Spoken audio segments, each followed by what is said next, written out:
The story of how Cristiano Ronaldo killed the legacy of the original mentality monster isn't just about football, it's about evolution, ego, and what happens when greatness becomes performance art.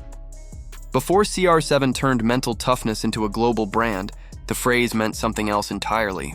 It belonged to a different kind of player, one who didn't need cameras or hashtags to validate his hunger.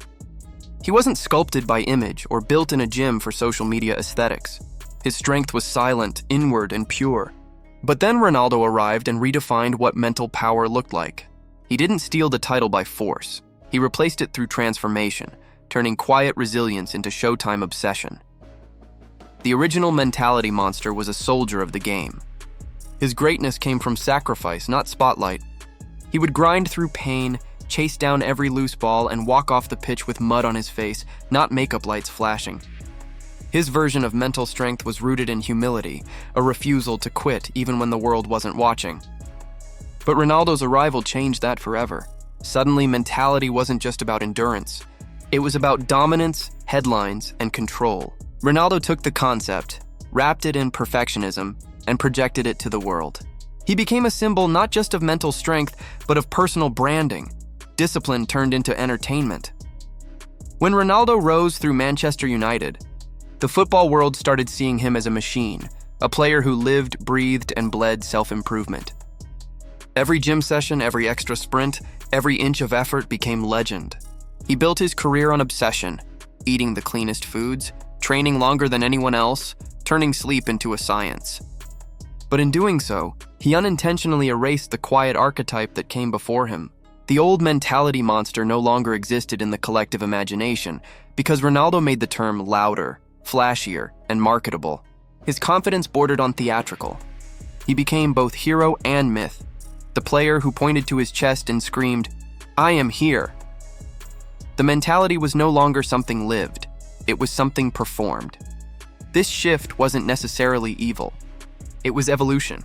But evolution always has casualties. The original mentality monster, whose glory came from teamwork and uncelebrated sacrifice, was forgotten. What used to be admired as discipline became repackaged as dominance. The football world fell in love with the idea of a superstar who controlled not just the ball but the narrative. Ronaldo didn't just play football. He directed his own mythology. Every goal celebration, every shirtless roar, every defiant stare into the camera was a symbol of the new mentality, one that turned solitude into spectacle. And it worked. Fans worshipped him. Teammates respected him. Clubs built empires around him. He wasn't just a player. He was an industry. The phrase mentality monster became inseparable from CR7 himself. But in that glorification, the essence of what the phrase originally meant was lost. The humility, the quiet consistency, the devotion to the team, all replaced by the glory of the individual. Ronaldo became the benchmark for greatness, and everyone else had to follow his model. In trying to be like him, young players stopped striving for invisible hard work and started chasing visible perfection. The legacy of the original mentality monster faded, not because he failed, but because football changed. The sport became entertainment. The audience demanded icons, not workers. Sponsors needed faces, not stories. Ronaldo gave the world exactly what it wanted, a superstar who lived his mindset publicly. But in doing so, he unknowingly made the original obsolete.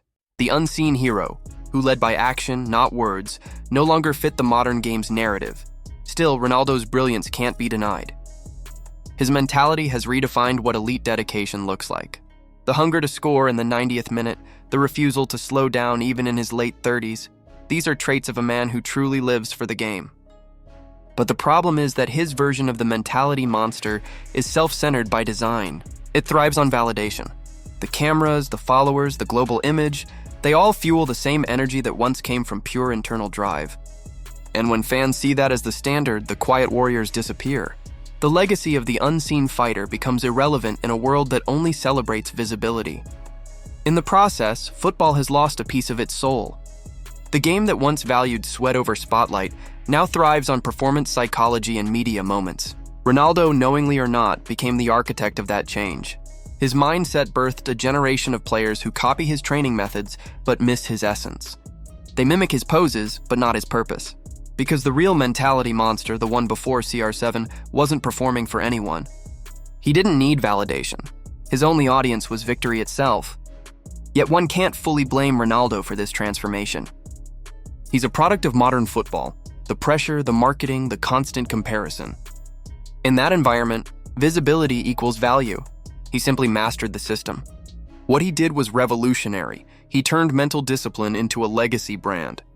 But in doing so, he blurred the line between greatness and narcissism, between discipline and display. Now every young player chases mentality, not to improve their team, but to build their image. The shift is subtle but irreversible. Imagine the original mentality monster watching from afar. The man who once defined grit now sees his creation turned into fashion. He probably doesn't resent Ronaldo, he might even admire him. But somewhere deep inside, he knows the meaning has changed. What used to be silent devotion is now loud ambition. The monster became the mascot. And once the world starts cheering for the mascot, the essence behind it quietly dies. Cristiano Ronaldo didn't just redefine excellence. He reprogrammed the football psyche. He made us believe that greatness requires self-promotion, that mental strength must be visible to exist. The world applauds it, but the cost is clear. The loss of that raw, invisible fire that once defined the true mentality monster. As we look back on his extraordinary career, we can't help but wonder if this evolution was inevitable. Did Ronaldo kill the legacy of the original by design, or did the game itself demand it? Maybe he's both villain and victim, a man who built a new world by burying the old one beneath it. So now the question is yours. Do you think Ronaldo's rise elevated the idea of mental toughness or hollowed it out? Did football gain a god but lose a soul? Let me know what you think in the comments. And if you enjoyed this deep dive into the mind behind the myth, make sure to hit that like button, subscribe for more stories that go beyond the scoreline, and turn on notifications so you never miss the next chapter in the world's most dramatic game.